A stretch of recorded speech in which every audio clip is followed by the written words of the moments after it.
बिस्मिल्लाहिर्रहमानिर्रहीम। अस्सलाम वालेकुम डियर स्टूडेंट्स। प्रोफेसर ज़ुहैब नए लेक्चर के साथ हाजिर। स्टूडेंट्स, हम बीएससी मैकेनिक्स का चैप्टर नंबर 5 फ्रिक्शन पढ़ रहे हैं और आज हम एग्जाम्पल नंबर 5 पढ़ेंगे जो कि क्यू के गौरी साहब की बुक में पेज नंबर 114 पे दी गई है। It's an important question with respect to exam point of view, तो आपने इसको अच्छी तरह समझना है। इससे पहले कि हम क्वेश्चन को सॉल्व करें और आगे चलें, रिक्वेस्ट कि अगर अभी तक आपने हमारा चैनल सब्सक्राइब नहीं किया तो इसे सब्सक्राइब कर लें और बेल आइकॉन पर भी क्लिक कर दें ताकि आने वाले हर लेक्चर का नोटिफिकेशन आपको मिलता रहे। चैनल और लेक्चर पसंद आए तो कमेंट कीजिएगा, लाइक कीजिएगा वीडियोस को और अपने दोस्तों और क्लास फेलो से ज़रूर शेयर कीजिएगा।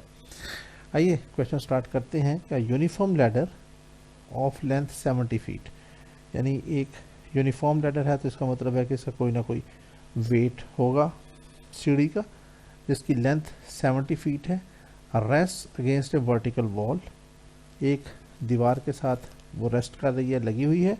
With which it makes an angle of 45 degree, और उसके साथ 45 डिग्री का एंगल भी बना रही है। तो पहले हम साथ साथ ऐसा करते हैं कि बना लेते हैं फिगर भी, तो वो ज़्यादा बेहतर हो जाएगा, आई थिंक सो। तो फ़र्ज़ करें कि ये हमारे पास एक लैडर है ये, और ये हमारे पास स्मूथ वॉल है। बाकी हम इसको डिलीट कर देते हैं। अब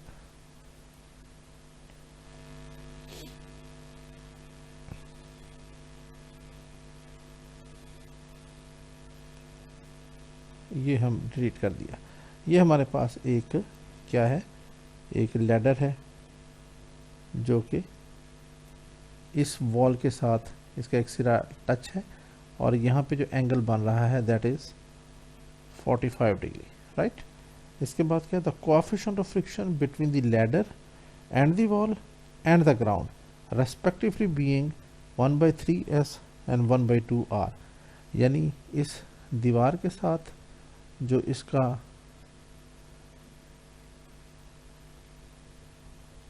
क्या है, कोएफिशिएंट ऑफ फ्रिक्शन है दैट इज 1/3s, ठीक।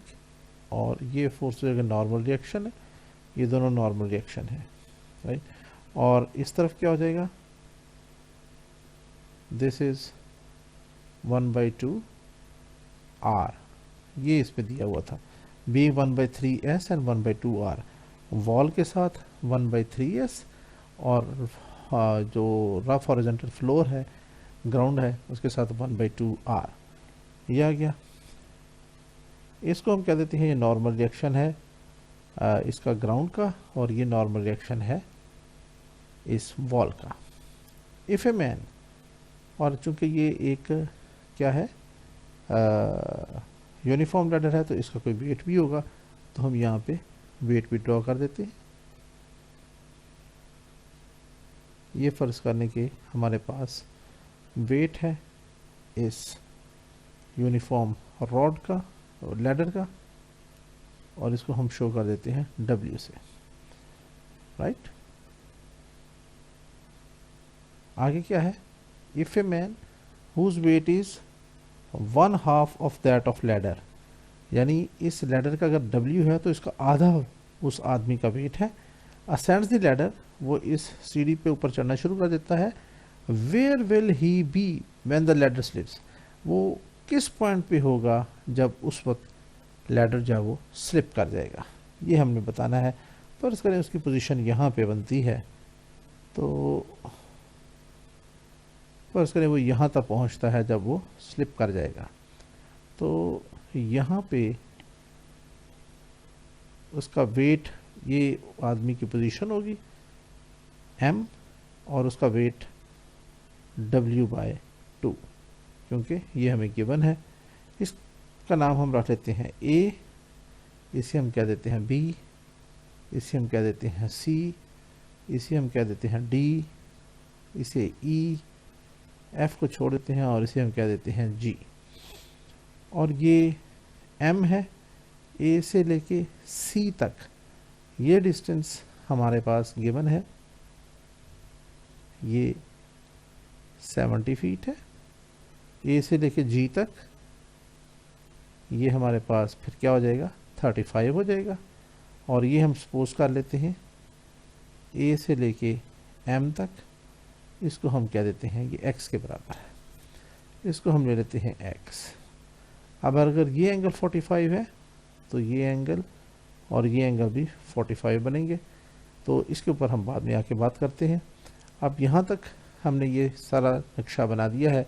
हमने ये डिस्टेंस बताना है ए से लेके एम तक, ये कितनी बुलंदी तक ये आदमी जाएगा कि जब ये लैडर स्लिप कर जाएगा। तो एक्चुअली ए से लेके एम तक, जिसे हमने एक्स से डिनोट किया है, ये एक्स जो डिस्टेंस है ये हमने यहाँ पे फाइंड आउट करना है। राइट, आई थिंक क्वेश्चन आपकी समझ में आ गया होगा। अब इसके सॉल्यूशन की तरफ चलते हैं।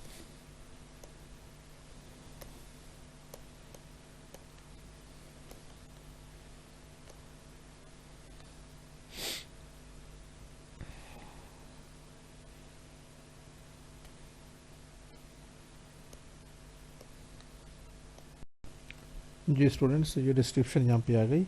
हमें यहाँ पे गिवन क्या क्या है, ए सी हमने लिखा, जो पहले यहाँ पे लिखा हुआ था ये मैंने इधर सॉल्यूशन में लिख दिया है, 70 फीट है। तो इसका मतलब है कि चूँकि ये मिड पॉइंट है जी, तो ए से लेकर जी तक इसका हाफ हो जाएगा 35 फीट। ए एम हम जैसे पहले डिस्कस कर चुके हैं, फाइंड आउट करना है। कोएफिशिएंट ऑफ फ्रिक्शन जो है वो हमारे पास 1/3s वॉल के साथ और 1/2r इस ग्राउंड के साथ है। आर जो है वो नॉर्मल रिएक्शन है ग्राउंड का और एस नॉर्मल रिएक्शन है इस वॉल का। Since the system is in equilibrium, therefore by resolving the forces horizontally and vertically we get, हमें क्या मिलेगा, अगले पेज पे चलते हैं। पहली फोर्स यहाँ से हम रिजॉल्व करना शुरू करते हैं, R into cos of 90 degree plus अगली फोर्स W/2 और ये फोर्स W, दोनों ही जो है वो वर्टिकली डाउनवर्ड हैं, W है। तो इसको दोनों को जब हम ऐड कर सकते हैं, यानी इसको यूँ भी लिख सकते हैं W/2 और एंगल क्या बनेगा, ये देखें, ये यहाँ से ये एंगल बनेगा और इसका एंगल ये बनेगा। तो दोनों का एंगल सेम बन रहा है 270 डिग्री। तो ये हो जाएगा W/2 कॉस ऑफ 270 डिग्री और दूसरे का हो जाएगा W कॉस ऑफ 270 डिग्री। तो इन दोनों को हम इकट्ठा लिख सकते हैं 3W/2 कॉस ऑफ 270 डिग्री, इन दोनों को प्लस करके। तो वही हम यहाँ पे लिख देते हैं इकट्ठा करके 3W/2 cos of 270 degree plus इसके बाद है 1/2r और इसका एंगल चूँकि ए बी के साथ 0 ही है तो ये हो जाएगा कॉस ऑफ 0 डिग्री प्लस इसके बाद है 1/3s कॉस ऑफ, इसका एंगल क्या होगा, ऑफ कोर्स इसको अगर हम आगे बढ़ा लें तो ये यहाँ तक 90 डिग्री बन रहा है, तो ये हो जाएगा 90 डिग्री। और आखिर में आ जाएगा फिर ये वाला s और ये हो जाएगा कॉस ऑफ 180 डिग्री, राइट। और दिस इज इक्वल टू 0। अब इसको हम मिटा देते हैं। इसको मिटाने के बाद अब हम ऊपर जो हमारे पास रेजोल्यूशन आई है इसमें हम वैल्यूज पुट करते हैं। तो क्या आ जाएगा, r cos 90 0 plus 3W/2 cos 270 degree, ये भी 0 प्लस 1/2r और cos 0 1 के बराबर प्लस 1/3s और cos 90 ये भी 0 के बराबर और आखिर में प्लस s और cos 180 डिग्री -1 के बराबर and this is equal to 0। तो हमारे पास तीन टर्म जो हैं वो 0 आ रही हैं, 1 2 3, इन तीनों को ख़त्म किया, बाकी रह जाएगा हमारे पास 1/2r और ये हो जाएगा -s, this is equal to 0। So this implies हमारे पास s आ जाएगा 1/2 आर के बराबर, और इसको हम कह देंगे इक्वेशन नंबर 1। अब इसी तरह हम रिजॉल्व करते हैं वर्टिकली। तो वर्टिकली रिजोल्यूशन में क्या आ जाता है, जहाँ जहाँ पे कॉस है वहाँ वहाँ पे अब साइन हो जाएगा। तो क्या हो जाएगा, R sine of 90 degree plus 3w/2, और कोई चेंज नहीं, सिर्फ ये कॉस की जगह साइन हो जाएगा, sine of 270 degree plus half R into sine of 0 degree plus 1/3s sine of 90 degree और plus s into sine of 180 degree, and this is equal to 0। और ये 0 क्यों आ रहे हैं बराबर में, because the system is in equilibrium, सारा system equilibrium में है। So this is implies R sine 90 1 के बराबर plus 3w/2 sign 270 degree minus 1 के बराबर प्लस 1/2 आर, और ये हो जाएगा साइन 0 0 के बराबर प्लस 1/3s और साइन 90 1 के बराबर, और आखिर में s और साइन 180 डिग्री ये 0 के बराबर इज इक्वल टू 0। ये वैल्यूज़ आपको आनी चाहिए कि किस एंगल पे साइन और कॉस की क्या क्या वैल्यूज़ हैं। इस चैप्टर में इसका बेतहाशा इस्तेमाल है। सो ये आ जाएगा r माइनस 3w/2, ये 0 हो गया, ये हो जाएगा plus 1/3s and this is equal to 0। तो यहाँ से हम r की वैल्यू निकाल लेते हैं। This implies r is equal to, ये उस साइड पे जाके प्लस हो गया 3w/2 माइनस 1/3s। इस इक्वेशन को हम कह देते हैं this is our equation number 2। अब हम क्या करते हैं, इसकी वैल्यू पुट कर देते हैं इक्वेशन नंबर 1 में, पुट इन 1। तो फिर 1 क्या बन जाएगा, s इज इक्वल टू 1/2 और r की जगह ये आ जाएगा 3w/2 माइनस 1/3 इंटू s। ये हमारे पास आ गया। अब मल्टीप्लाई कर देते हैं। This implies s is equal to 3w/4, और इनको जब मल्टीप्लाई किया तो ये हो गया माइनस 1/6 इंटू s। इसको उठा के इस तरफ ले आते हैं तो ये हमारे पास क्या बन गया, this implies s plus 1/6s is equal to 3w/4। This implies, इसको जब हम सॉल्व करेंगे तो ये इसका एलसीएम 6 है, 6 प्लस 1 7/6, ये हो जाएगा 7/6s is equal to 3w/4, और यहाँ से फिर अगर हम s निकालना चाहें तो ये हो जाएगा 3w/4 और मल्टीप्लाई कर देते हैं 6/7 से, तो ये क्या हो जाएगा 2 3s और 2 2s। तो यहाँ से फिर हमारे पास क्या आ गया, this implies s is equal to क्या आ गया, 3 3 9 w डिवाइडेड बाय 7 दूनी 14। तो ये हमारे पास s की वैल्यू आ गई। ये हमें आगे यूज़ करनी है, इस्तेमाल होगी, लिहाजा इसको हमने यूँ एक डब्बे की शक्ल में लिख लिया। अब हम चलते हैं आगे। अब हमने क्या करना है, हमने फोर्सेस को रिजॉल्व कर लिया है, लेकिन एक्चुअल में तो हमने मालूम करना है इस x की वैल्यू, और उसके लिए अब हमें मोमेंट लेनी होगी अलोंग दिस पॉइंट a के मीन्स क्यों लेनी पड़ेगी, क्योंकि हमने इक्वेशन नंबर 1 और 2 में से r को एलिमिनेट किया है। लिहाजा अब हमारी कोशिश ये होगी कि ये r दोबारा रिपीट ना हो, और उसके लिए ज़रूरी है कि हम with respect to a moment लें, क्योंकि ये आर ए में से पास कर रहा है, तो और जितनी फोर्सेस उस पॉइंट में से जिसके अबाउट हम मोमेंट लेना चाहते हैं उसमें से पास कर रही होंगी, तो उनका मोमेंट ज़ीरो हो जाएगा। तो आइए आगे चलते हैं। यहाँ पे हम ये फिगर दोबारा फिर कॉपी कर लेते हैं और यहाँ पे लिखते हैं कि now taking moment about the point A. तो क्या होगा, सबसे पहले आर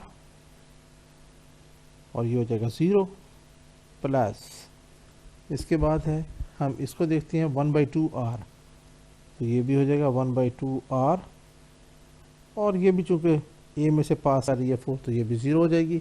इसके बाद आ जाएगा हमारे पास ये दो फोर्सेस W/2 और W। अब चूंकि इनका परपेंडिकुलर डिस्टेंस इन दोनों से ए से डिफरेंट है, लिहाजा इनको अलग अलग हमें सॉल्व करना पड़ेगा। तो यहाँ पे हम लिखते हैं W/2 into perpendicular distance AE, फिर प्लस W और इसका परपेंडिकुलर डिस्टेंस AD।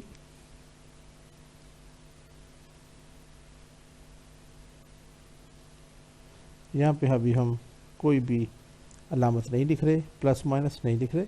इसके बाद है S, ये वाला S 1/3 S, तो इसको हमने लिखा 1/3 S और इसका परपेंडिकुलर डिस्टेंस AB, क्योंकि ये इस तरह जा रही है फोर्स तो इसका परपेंडिकुलर डिस्टेंस AB है। और आखिर में ये वाली S और इसका परपेंडिकुलर डिस्टेंस, ये देख लें, अगर इस A पॉइंट को हम यहाँ पे लें A, तो इसका और इस S फोर्स के दरमियान जो डिस्टेंस बनेगा वो बनेगा BC, तो ये हो जाएगा BC and this is equal to 0। अब हम इसका सिंबल भी देख लेते हैं कि इनके साथ सिंबल क्या आएगा। देखें, वही मशहूर ज़माना जो मेरी टेक्निक है, यहाँ पे फ़र्ज़ करें ये एक सिक्का पड़ा हुआ है, ये W/2 फोर्स है, इसको मैं यहाँ से यहाँ तक ट्रैवल करके लाया, ठीक है जी, यहाँ से ऐसे आई, तो जैसे ये यहाँ पे पहुँचेगी और इस सिक्के से टकराएगी, तो इस पॉइंट से ये इसको रोटेशन है वो क्लॉकवाइज डायरेक्शन में हो जाएगी, लिहाजा यहाँ पे जो सिंबल आएगा वो नेगेटिव होगा, क्योंकि क्लॉकवाइज मूवमेंट जो है वो नेगेटिव डायरेक्शन को इंडिकेट करती है। अब इसी तरह W है, तो दोनों का सेम ही केस है, ये भी जैसे ट्रैवल करते हुए यहाँ पे पहुँचेगी तो इस सिक्के को क्लॉकवाइज डायरेक्शन में रोटेट करवा देगी फोर्स, तो इसलिए इसके साथ भी माइनस आएगा। इसके बाद है 1/3 S। अब ये 1/3 S किस डायरेक्शन, ऊपर की तरफ है, मैं इस फोर्स को भी यहाँ से लेके यहाँ तक लेके आता हूँ, या दूसरे लफ्ज़ों में इसको यहाँ पे लेके ऐसे लेके आता हूँ बिल्कुल पैरेलल में, और जब बिल्कुल पैरेलल में आने के बाद यहाँ से ये फोर्स ऐसे एक्ट करेगी, तो जैसे ही इस जगह पे टच करेगी ये इस सिक्के को एंटी क्लॉकवाइज डायरेक्शन में मूव करवा देगी। तो जैसे ही एंटी क्लॉकवाइज डायरेक्शन में मूव करेगी तो ये पॉजिटिव डायरेक्शन को शो करता है, लिहाजा इसके साथ आ जाएगा प्लस। इसके बाद आ जाता है ये वाला S, इसको हम यहाँ से लेके आए ऐसे, तो जैसे ही ये इस डायरेक्शन में यहाँ पे पहुँचेगा तो यहाँ से टकरा के इसको, इस सिक्के को ये भी एंटी क्लॉकवाइज डायरेक्शन में मूव करवाएगा, लिहाजा इसके साथ भी प्लस का सिंबल आएगा। इस इक्वेशन को हम क्या देते हैं, इक्वेशन नंबर, पीछे देख लेते हैं, ये इक्वेशन नंबर 2 था, इसको हम इक्वेशन नंबर 3 क्या देते हैं, ये इक्वेशन नंबर 3 है, तो इसको हम क्या देते हैं, this is our equation number 4, right.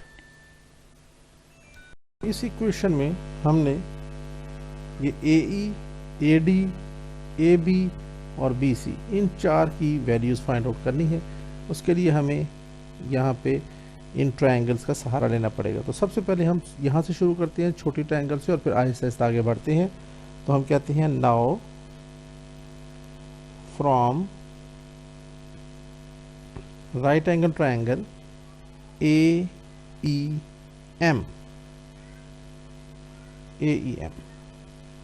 अब हमारे पास ये 45 डिग्री एंगल है, तो ये वाला एंगल भी 45 डिग्री होगा कॉरेस्पॉन्डिंग एंगल, और फिर ये वाला एंगल भी 45 डिग्री होगा। ये 45 डिग्री आ गया, तो ये एंगल हमारे पास क्या आएगा, ये 90 डिग्री का एंगल है। तो जहाँ पे एंगल और 90 डिग्री ये दो इकट्ठे हो जाएं, वो हमारे पास बेस बन जाता है, और ये हमारे पास साइड जो है AE, ये हमारे पास परपेंडिकुलर होगी। तो हम यहाँ से लेते हैं AE ओवर AM,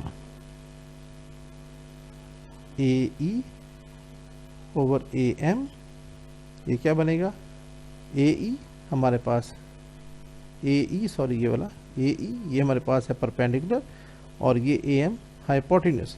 तो परपेंडिकुलर ओवर हाइपोटेन्यूस ये होता है हमेशा साइन ऑफ थीटा, और थीटा हमारे पास है 45 डिग्री।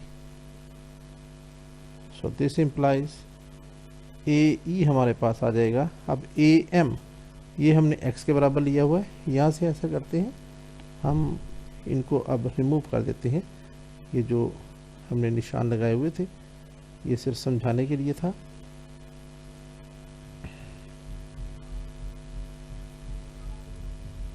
ठीक है जी, तो ये हमारे पास आ जाएगा AM x के बराबर है, ये हो जाएगा AM, और 45 डिग्री हमारे पास 1/2 अंडर रूट होता है।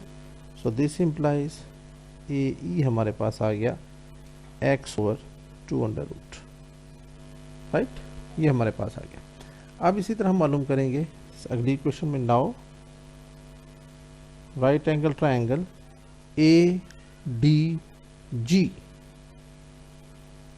ADG, दिस इम्प्लाइज, यहाँ से हमने AD मालूम करना है, तो ये भी उसी तरह हो जाएगा जैसे ये AE था, AD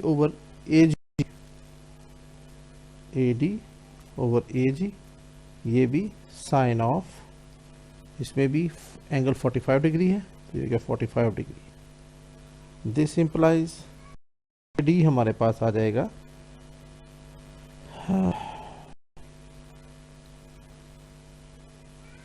AG into sine of 45 degree. So this implies AD हमारे पास आ जाएगा, AG किसके बराबर है, 35 के। ये हमने पहले यहाँ पे आपको बताया था, AG हमने 35 लिया था क्योंकि ये पूरा 70 के बराबर है।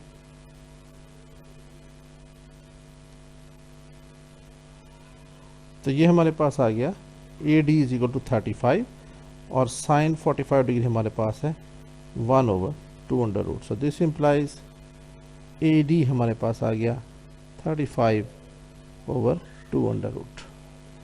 इसके बाद अगला आ गया हमारे पास AB फाइंड आउट करना है, तो इसके लिए हमें ये बड़ी ट्रायंगल पे जाना पड़ेगा ABC, और यहाँ पे ये 90 डिग्री का एंगल है। तो अब हम कहेंगे now right angle triangle ABC, this implies, यहाँ पे क्या होगा, हमने मालूम करना है AB, ये AB, तो ये भी सेम इसी पैटर्न पे जैसे AE AD मालूम किया, तो अब ये AB होगा, तो ये आ जाएगा AB ओवर A, इसमें अब AM और फिर AG, और अब आ जाएगी AC, और एंगल वही साइन ऑफ 45 डिग्री। तो यहाँ से फिर हमारे पास आ जाएगा this implies AB is equal to AC sine of 45 degree. This implies AB is equal to, अब AC हमारे पास 70 के बराबर है, और sine of 45 degree 2 under root के बराबर है। तो AB हमारे पास आ गया 70/2 अंडर रूट। अब लास्ट रह गया हमारे पास BC फाइंड आउट करना है हमने। अब BC ये है,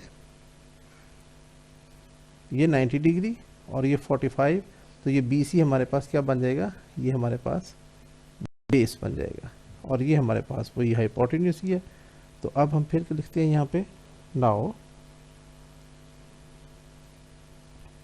from right angle triangle A B C, अब हम लिखेंगे B C divided by A C. और अब चूंकि ये बी सी हमारे पास बेस है, बेस ओवर हाइपोटेन्यूज, तो बेस ओवर हाइपोटेन्यूज हमारे पास कॉस के बराबर होता है, तो ये हो जाएगा कॉस ऑफ 5 डिग्री। तो यहाँ से आ जाएगा B C is equal to A C into cos of 45 degree. So therefore B C हमारा रिजल्ट आ गया, ए सी हमारे पास 70 के बराबर और कॉस 45 भी हमारे पास 1/2 अंडर रूट के बराबर होता है। तो बी सी आ गया 70/2 अंडर रूट। तो ये सारी वैल्यूज़ हमने फाइंड आउट कर ली। अब इन सारी वैल्यूज़ को हम इक्वेशन नंबर 4 में पुट कर देते हैं। यहाँ से ये 0 0 ये तो ख़त्म हो गए। सबसे पहले हम पुट करते हैं -w/2 और ए ई की जगह पे आ जाएगा हमारे पास ये वैल्यू x/2। तो हमने लिखा therefore put in 4 we gate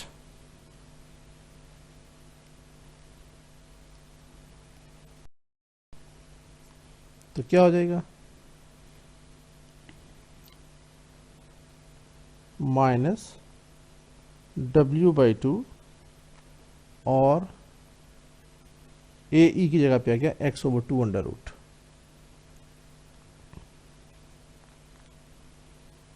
इसके बाद है माइनस कैपिटल W और उसके साथ है AD, और AD की वैल्यू हमारे पास ये 35/2 अंडर रूट 35/2 अंडर रूट। इसके बाद है प्लस 1/3s और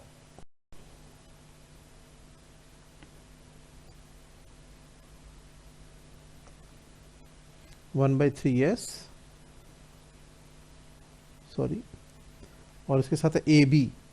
तो ए बी की वैल्यू हम देखते हैं किधर है हमने निकाली हुई, वो है ये 70/70/2 अंडर रूट और आखिर में plus S into B C, और बी सी हमारे पास है 70/2 अंडर रूट और आखिर में इक्वल टू 0। अब इस इक्वेशन को अगर हम सॉल्व कर लें तो हमारा आंसर आ जाएगा। तो यहाँ से हम लिखते हैं दिस इम्प्लाइज, अब आप देखें ये 2 अंडर रूट, ये 2 अंडर रूट, ये 2 अंडर रूट, ये 2 अंडर रूट, तो 1/2 अंडर रूट हमने ले लिया कॉमन। बाकी क्या रह गया minus wx/2 minus 35w/1 plus इन दोनों को इकट्ठा करिए, ये हो जाएगा 70s/3 plus 70s/1 and this is equal to 0। अब 2 अंडर रूट से दोनों तरफ मल्टीप्लाई कर दें तो ये ख़त्म हो जाएगा। So this implies minus wx/2 minus 35w/1 plus इन दो को इकट्ठा कर देते हैं, यहाँ से इन दोनों का एलसीएम आ गया 3, या आखिरी दो टर्म्स का, तो ये हो जाएगा 70s प्लस इसको करें तो ये हो जाएगा 210s is equal to 0। Further इसको सिंप्लीफाई करते हैं, minus wx/2 minus 35w plus 70 जमा 210 280s/3 इज इक्वल टू 0। इसको हम लिख सकते हैं this implies minus wx/2 minus 35w/2 plus 280/3 और यहाँ पे s। अब ये s हमने कहाँ से फाइंड आउट करना है, हम चलते हैं इक्वेशन नंबर 3 पे, और हमने शुरू में ये निकाला था s is equal to 9w/14, तो इसकी वैल्यू हम उठा के उधर पुट कर देते हैं। s की जगह पे आ गया 9w/14 इज इक्वल टू 0, और यहाँ पे आप ब्रैकेट में डाल दें फ्रॉम इक्वेशन नंबर 3। तो अब आप देखें यहाँ से ये W और ये W, तो ये W हम कॉमन ले लेते हैं। इसके बाद आ जाएगा -x/2 -35/2, सॉरी ये 35/1 है। यहाँ पे देखें 1, ये भी 1, तो यहाँ पर भी 1 ही था, यहाँ पर भी 1 ही आना था। तो ये 1 1, यहाँ पर भी 1। इसको यहाँ पे थोड़ी सी सिंप्लीफिकेशन की ज़रूरत है। तो ये जगह 14 1 सर 14, 14 दूना 80 और ये 0 साथ में, ये 3 एकम 3 और ये 3 तिया 9। तो ऊपर क्या बन गया 20 तिया 60, तो ये 60 बच गया हमारे पास, plus 60 and this is equal to 0। दोनों तरफ अगर हम W से डिवाइड कर देंगे तो W ख़त्म हो जाएगा, क्योंकि 0 वो W 0 हो जाएगा। तो दिस इम्प्लाइज -x/2 प्लस 60 में से 25 35 गए तो ये 25 रह गया, is equal to 0। This implies -x/2 is equal to, इसको उस तरफ ले जाएं तो ये बन जाएगा -50। अब ये माइनस और माइनस प्लस हो जाएंगे और क्रॉस मल्टीप्लिकेशन कर लें तो x is equal to 50 feet, और ये स्टूडेंट्स हमारा आंसर आ गया। आई होप स्टूडेंट के मैंने स्टेप बाय स्टेप बहुत डिटेल के साथ आपको ये क्वेश्चन समझाने की कोशिश की है। मैं अपनी कोशिश में कामयाब रहा हूँ तो ज़रूर कमेंट करके बताइएगा